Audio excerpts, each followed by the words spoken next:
A paz do Senhor, amados irmãos. Mais uma vez estou por aqui para continuar cooperando com o projeto Quarentena Conectados, o qual nós temos o objetivo de estar produzindo os vídeos através das mensagens e estudos para a melhor edificação dos amados irmãos, de todos aqueles que poderão ter acesso a este vídeo.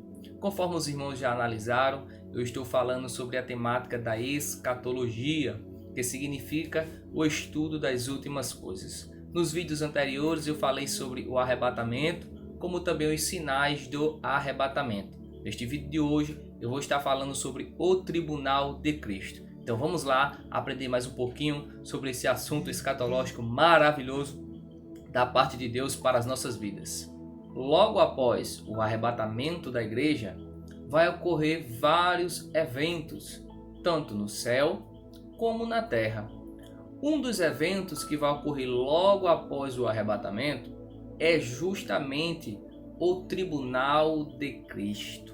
E aqui eu queria já fazer para você esta pergunta: o que é o tribunal de Cristo? O tribunal de Cristo é justamente o julgamento das obras dos salvos.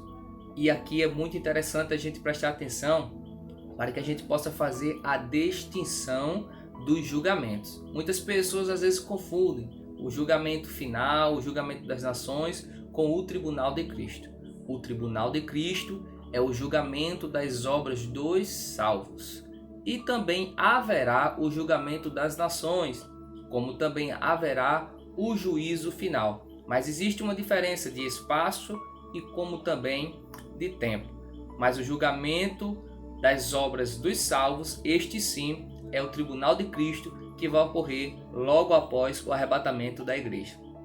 Permita-me utilizar um texto base para que a gente possa estar respaldado pela palavra de Deus. Esse texto base está na carta do apóstolo Paulo, ou melhor, a segunda carta do apóstolo Paulo, capítulo 5, a partir do versículo 10, que diz assim: porque todos devemos comparecer ante o tribunal de Cristo, para que cada um receba segundo o que tiver feito por meio do corpo, ou bem ou mal. Ou seja, o tribunal de Cristo será o julgamento das obras de todos os salvos, de todas as épocas. Conforme vocês já perceberam nos vídeos anteriores que eu falei sobre o arrebatamento, quando Jesus Cristo retornar para buscar a sua igreja, os mortos ressuscitarão primeiro, e logo após, aqueles que estiverem vivos serão arrebatados. E depois hão de ser julgados as obras de cada um, que é justamente no tribunal de Cristo que vai ocorrer isso. Mas onde será o tribunal de Cristo? É uma pergunta que nós também devemos fazer, saber da localização que ocorrerá este tribunal de Cristo. O tribunal de Cristo vai ocorrer justamente nos ares. Quando o Senhor voltar a arrebatar a sua igreja, ele vai nos levar, ou melhor, nós vamos nos encontrar com o Senhor nos ares, e ali o Senhor vai julgar as obras de todos os salvos. Permita-me utilizar um texto para que a gente possa ter a devida compreensão, que está lá na primeira carta do apóstolo Paulo aos Tessalonicenses, capítulo 4, e versículo 16 e 17. Diz assim: porque o mesmo Senhor descerá do céu, com alarido e com voz de arcanjo, e com a trombeta de Deus, e os que morreram em Cristo ressuscitarão primeiro. Depois, nós, os que ficarmos vivos, seremos arrebatados juntamente com ele nas nuvens, a encontrar o Senhor nos ares, e assim sempre estaremos com o Senhor. É justamente nesse encontro com o Senhor nos ares que ele vai julgar as obras de todos os salvos. É nos ares que ocorrerá o tribunal de Cristo. Amados irmãos, o terceiro ponto que eu queria transmitir para todos os amados irmãos era justamente sobre a metodologia em que o Senhor há de utilizar no seu tribunal. Permita-me ler aqui um texto básico para que a gente possa ter a devida compreensão. Está justamente na primeira carta do apóstolo Paulo aos Coríntios, capítulo 3, a partir do versículo 10, que diz assim: segundo a graça de Deus que me foi dada, pus eu como sábio arquiteto o fundamento, e outro edifica sobre ele. Mas veja cada um como edifica sobre ele. Porque ninguém pode pôr outro fundamento além do que já está posto, o qual é Jesus Cristo. E se alguém sobre este fundamento formar um edifício de ouro, prata, pedras preciosas, madeira, feno, palha, a obra de cada um se manifestará. Na verdade, o dia a declarará, porque pelo fogo será descoberta, e o fogo provará qual seja a obra de cada um. Então perceba que a metodologia utilizada, esta palavra ou esta mensagem de forma figurada, que nos dá a menção sobre o fogo, é justamente a metodologia pela qual as obras de cada salvo serão provadas. Permita-me ler aqui para vocês algo muito interessante que eu anotei aqui. A passagem de 1 Coríntios, capítulo 3, do 10 ao 15, mostra que as obras aprovadas por Deus são as realizadas em Cristo, o fundamento da igreja. Os elementos ouro, prata e pedras preciosas representam figuradamente o trabalho feito com humildade e temor, para a glória do Senhor. Já os materiais madeira, feno e palha, facilmente consumíveis pelo fogo, aludem às obras feitas por vaidade e orgulho, para receber glória dos homens. Somente serão galardoados os servos cujas obras resistirem ao fogo da presença do Senhor. Sofrer detrimento pelo fogo denota perda de galardão, em contraste com o que está escrito no versículo 14: receberá galardão. São os materiais que se queimam, isto é, as obras. Não há nessa passagem qualquer margem para o falso ensinamento do purgatório, visto que após a morte segue-se o juízo. Então preste bem atenção. Nesta passagem o apóstolo Paulo ele fala aos Coríntios de forma figurada sobre alguns materiais, sobre o ouro, sobre a prata e as pedras preciosas, como também a madeira, o feno e a palha. Pois bem, amados irmãos, então perceba que cada material deste representa justamente a motivação do nosso coração em realizar a nossa obra para o Senhor. As obras que são feitas para a glória do nome do Senhor Jesus Cristo serão estas obras que hão de receber galardão. Mas aquelas obras que são feitas puramente por vaidade e o orgulho do homem, estes servos não hão de receber o galardão.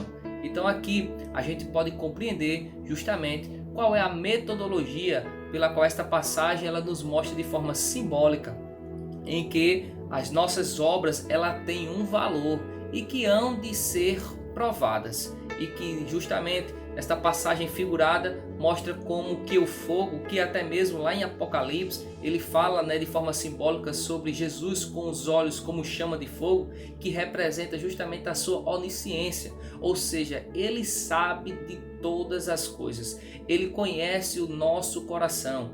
Podemos estar fazendo qualquer tipo de obra no reino de Deus, mas o Senhor, ele é aquele que conhece a intenção do nosso coração. E no dia a qual estaremos perante o tribunal do Senhor, a nossa obra vai ser declarada e o Senhor Jesus Cristo vai dar a cada um segundo a obra que tiver feito.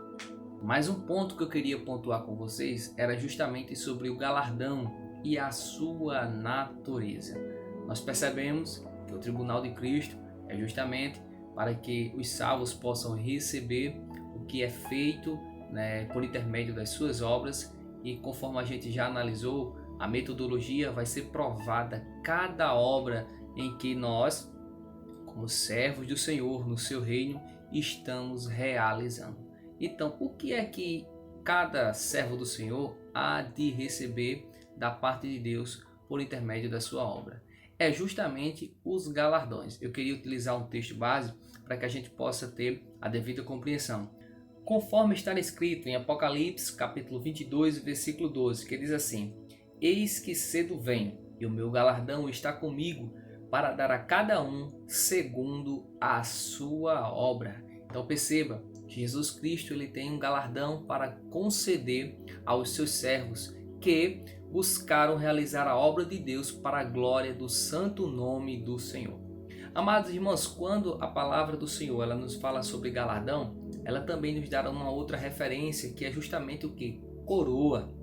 E nós precisamos compreender bem essa ponte de ligação, né? Galardão e coroa, que é justamente a mesma coisa.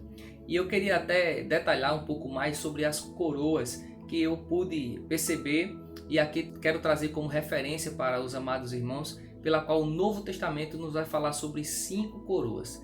A primeira coroa que eu queria falar para os amados irmãos é justamente sobre a coroa da vida, que eu quero utilizar como texto base aqui, que está em Tiago, capítulo 1, versículo 12, que diz assim: Bem-aventurado o varão que sofre a tentação, porque quando for provado, receberá a coroa da vida, o qual o Senhor tem prometido aos que o amam.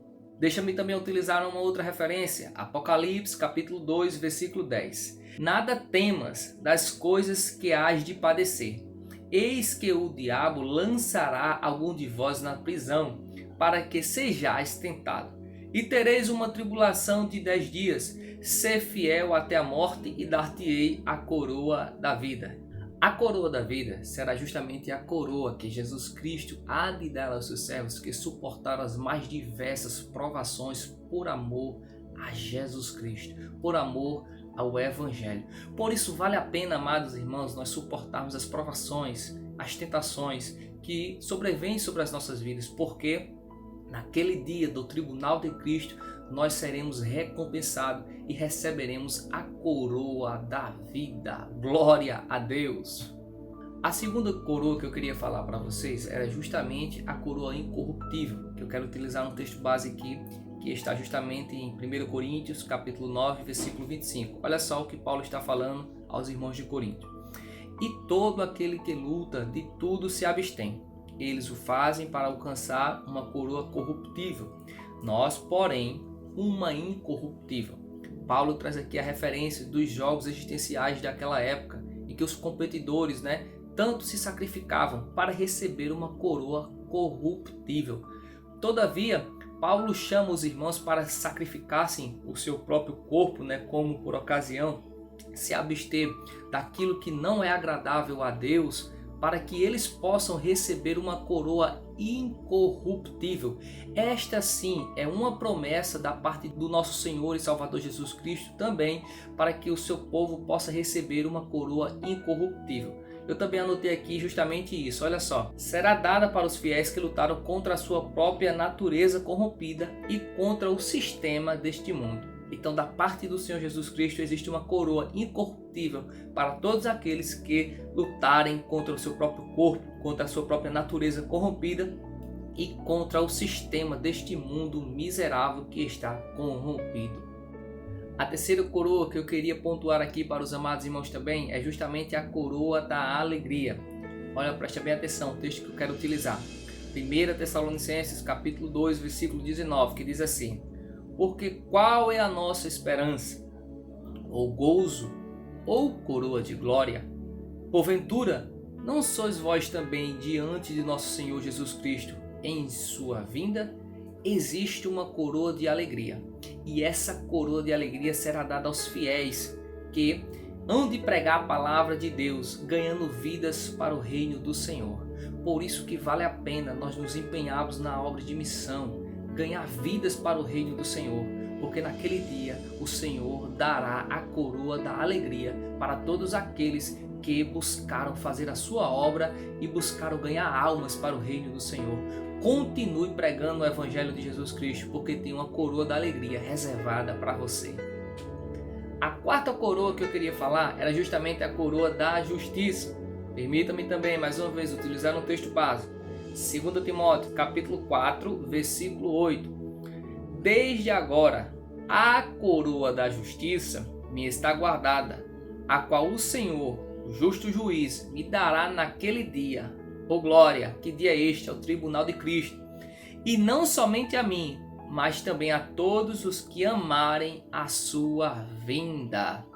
Essa coroa de justiça será dada para os fiéis, para todos aqueles que deram prioridade ao reino do Senhor, que buscaram fazer a obra do Senhor e deram essa prioridade. Por isso que Jesus Cristo falou: buscai primeiro o reino dos céus e a sua justiça. Veja o que Jesus Cristo falou para a sua igreja: buscai primeiramente o reino dos céus e a sua justiça. Então, naquele dia, também aqueles que buscaram dar prioridade ao reino de Deus, eles hão de receber a coroa da justiça. E veja o que diz o texto: aqueles que amam a sua vinda, ou seja, todos aqueles que amam a volta de Jesus Cristo para nos arrebatar, estes hão de receber a coroa da justiça. Aguarda mais um pouquinho, continua amando, porque tem uma coroa da justiça reservada para você. A quinta e última coroa é justamente a coroa de glória. Deixa-me utilizar um texto base. 1 Pedro, capítulo 5, versículo 4, que diz assim: e quando aparecer o sumo pastor, alcançareis a incorruptível coroa de glória. Será dada para os que cuidarem do rebanho do Senhor com total zelo. Aqui é uma referência da coroa que será dada para os ministros, para aqueles que foram chamados e vocacionados, hão de receber uma coroa de glória por terem feito a obra de Deus com zelo, com cuidado. Por isso que é o mais importante, que todos os ministros do Senhor possam fazer a sua obra com cuidado e com zelo, porque existe uma coroa do Senhor reservada para os seus servos, e esta coroa é a coroa de glória. Pois bem, amados irmãos, foram justamente essas 5 coroas que eu pude perceber no Novo Testamento, que trouxe para vocês como referência das coroas na qual, no dia do tribunal de Cristo, os servos do Senhor hão de receber. Agora, preste bem atenção, em relação ao que significa justamente a coroa, o que simboliza, esse termo utilizado. Este termo coroa simboliza justamente posição, autoridade, em que de fato existirá. Uns terá mais privilégios do que alguns outros servos do Senhor. E isso se dará justamente pela obra de cada um que vai ser manifesta no dia do tribunal de Cristo. Olha só, eu queria utilizar aqui uma parábola, que é a parábola de Lucas, capítulo 19, e o versículo 17, que diz assim, olha só: bem-estar, servo bom, porque no mínimo foste fiel, sobre 10 cidades terás autoridade. Então, aqui é uma palavra simbólica em que o Senhor Jesus Cristo trouxe para a sua igreja, nos mostrando as divisões de autoridade que existirá no seu reino, dada aos seus servos, que hão de o auxiliar no seu reino. Olha só outra passagem aqui interessante, que está em Apocalipse, capítulo 2, versículo 26 e versículo 27. Olha só: ao vencedor que guardar até ao fim as minhas obras, eu lhe darei autoridade sobre as nações, e com cetro de ferro as regerá, e as reduzirá a pedaços, como se fossem objetos de barro. Então a gente pode perceber que a coroa ela está fazendo uma alusão à autoridade que os servos do Senhor hão de receber. Sim, de fato, no reino de Cristo haverá uns que terá mais privilégios do que alguns outros, mas estes privilégios serão julgados pelo próprio Senhor Jesus Cristo, a qual julga com perfeição, a qual é Ele que dará aos seus servos segundo a obra que cada servo fez. Por isso que é muito bom e é interessante a gente compreender que naquele dia, no tribunal de Cristo, a obra de cada um vai ser declarada e cada um vai receber as suas recompensas segundo o que foi feito no seu corpo através da obra feita no reino do Senhor Jesus Cristo. Espero que esse estudo tenha lhe ajudado a compreender um pouco mais sobre o tribunal de Cristo. E o quanto, amados irmãos, nós precisamos estar atentos como nós estamos realizando a nossa obra no reino do nosso Senhor e Salvador Jesus Cristo. Porque as nossas obras serão julgadas. Precisamos ter muito cuidado em relação a isso. tudo que nós realizamos, tudo que nós fazemos precisa ser para a glória do nome do nosso Senhor e Salvador Jesus Cristo. Há algumas pessoas que pensam em relação até mesmo à posição eclesiástica, como por exemplo, aqueles que são pastores, né, ou ministros. Algumas pessoas interpretam dizendo assim, é porque aquela pessoa é um pastor aqui para cuidar do rebanho do Senhor Jesus Cristo, este receberá mais galardão do que aquele que está cooperando até mesmo como porteiro, né, no templo, diante da obra de cada um. O que vai ser manifesto é a motivação, é como você está realizando, se é para a glória do Senhor ou se é para a sua própria vaidade. Naquele dia vai ser manifesta a obra de cada um. Então que o Senhor nos guarde, que o Senhor nos ajude a fazer a sua obra para glorificar o seu santo nome, porque o Senhor tem galardão, tem coroa reservada para o seu povo. Que Deus te abençoe. No próximo vídeo nós estaremos falando sobre as bodas do Cordeiro, que é o próximo evento em que a igreja estará participando. Deus te abençoe. Até mais.